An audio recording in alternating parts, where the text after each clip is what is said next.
Effectiveness of hybrid therapy versus radiofrequency ablation alone in decreasing recurrence after ablation of atrial fibrillation. By Ahmed T. Mahmoud via Kasr Al-Ainy Medical Journal, 2017-23. Ahmed T. Mahmoud, Mohammed M. Abbas, Moataz El-Hallag, Khaled H. Mohammed, Hesham A. The Al-Aasar. Kasr Al-Ainy Medical Journal 2017-23, 125-134. Introduction. Atrial fibrillation, AF, represents an important public health problem. Catheter ablation has emerged as effective therapy. Recurrence after ablation is still around 20 to 40%. The long-term use of anti-arrhythmic drugs, AAD, after AF ablation has been traditionally reported to reduce late AF recurrences, but has never been supported by randomized trials. Objective to test if routine continuation of the previously unsuccessful AD beyond blanking period reduces AF recurrence at 1 year after AF ablation. Patients and method. This randomized controlled clinical trial was conducted between January 2013 and January 2015 in Critical Care Medicine Department, Cairo University.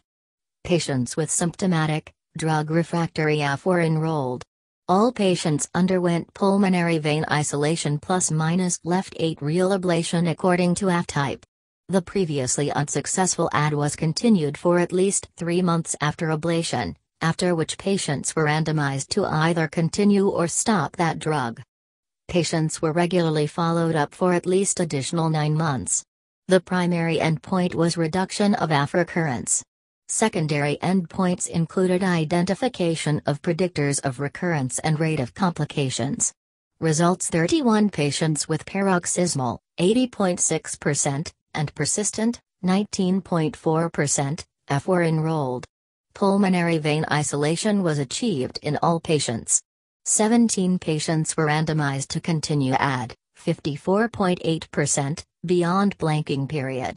After 12 months, there was no statistically significant difference of AF recurrence between the two groups, 35.3% versus 21.4%, p equals 0.46.